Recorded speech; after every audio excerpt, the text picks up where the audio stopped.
அடுத்து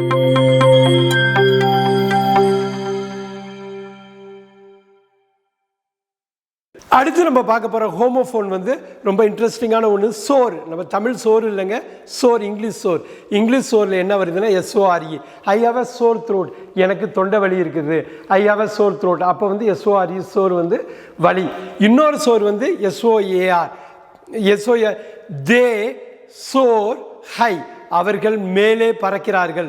சோர்னா பறக்கிறது, தே சோர் ஹைனா மேலே பறக்கிறது. அப்போ சோர் SORE சோர்னா வலி, SOAR சோர்னா பறக்கிறது. அடுத்து நம்ம பார்க்க போகிற ஹோமோஃபோன் வந்து கிரேட். கிரேட்டுக்கு 2 ஸ்பெல்லிங் இருக்குது. ஒன்று GREAT, இன்னொன்று GRATE.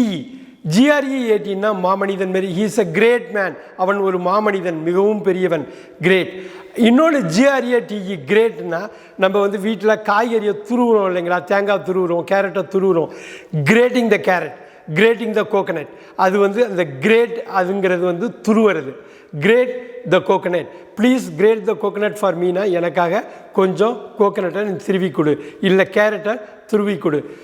Great GRE grate, great very good, மிக நல்ல, மிக மேன்மையான. இன்னொன்று கிரேட் GRATE கிரேட் துருவுறது. அடுத்து நம்ம பார்க்க போகிற ஹோமோஃபோன் வந்து நன். நன் அப்படிங்கிற வார்த்தைக்கு 2 ஸ்பெல்லிங் இருக்குது.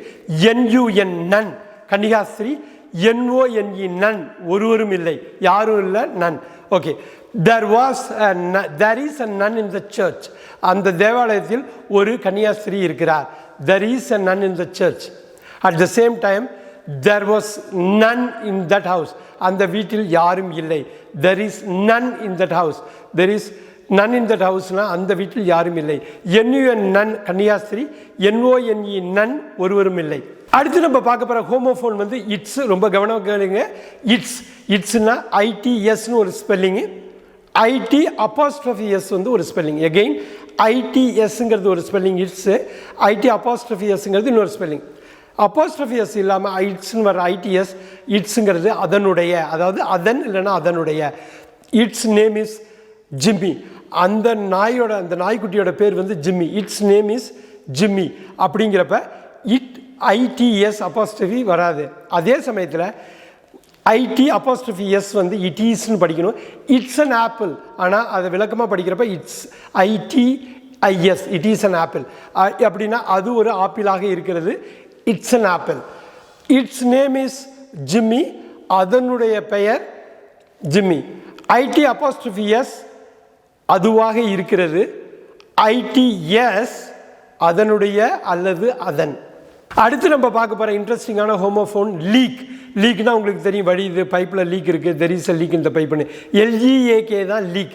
அதே மாதிரி LEEKங்கிற வார்த்தையும் லீக்குன்னு தான் உச்சரிக்கணும். அப்படின்னா என்ன, மணத்தக்காளி. நம்ம செடி சொல்லுவோம் இல்லையா, மணத்தக்காளி நம்ம போட்டு கூட சாப்பிடுவோம், நம்ம மணத்தக்காளியை, ஹெர்பல் இது. ஓகே, இந்த லீக் LEAK லீக்குன்னா கசிவு, அந்த லீக் LEEK லீக்குனா மணத்தக்காளி. There is a leak in the pipe, அந்த பைப்பில் குழாயில் வந்து ஒரு கசிவு ஏற்படுகிறது. அப்புறம் leek is a very good vegetable. இந்த மணத்தக்காளி வந்து ரொம்ப அருமையான ஒரு தாவரம். அடுத்து நம்ம பார்க்க போகிற ஹோமோஃபோன் வந்து நாட். நாட் அப்படின்னோடனே உங்களுக்கு வந்து NOT வந்து நினைப்பு வரும். எஸ், NOT ஒரு ஸ்பெல்லிங். KNOT அப்படிங்கிற நாட்டு இன்னொரு ஸ்பெல்லிங்.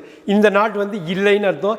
ஐ எம் நாட் கம்மிங்னா நான் வர்றதில்லை, நான் வந்து கொண்டு இருக்கவில்லை, I am not coming.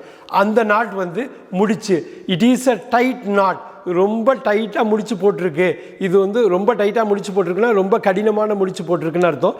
NOT not இல்லை, KNOT நாட் முடிச்சு. அடுத்து நம்ம பார்க்க போகிற ஹோமோஃபோன் வந்து நோ.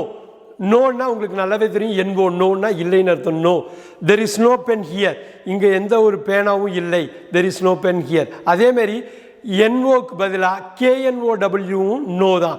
நோன்னு சொல்கிறப்ப KNOW வரும், நோன்னா தெரியும். ஐ நோகும், அவனை எனக்கு தெரியும், நான் அவனை அறிவேன். ஐ நோ தெரியும், NO நோ இல்லை, KNOW நோ தெரியும். அடுத்து நம்ம பார்க்க போகிற ஹோமோஃபோன் வந்து பெயில். PALE, இதை பேல்னு படிக்கக்கூடாது, பெயில்னு படிக்கணும்.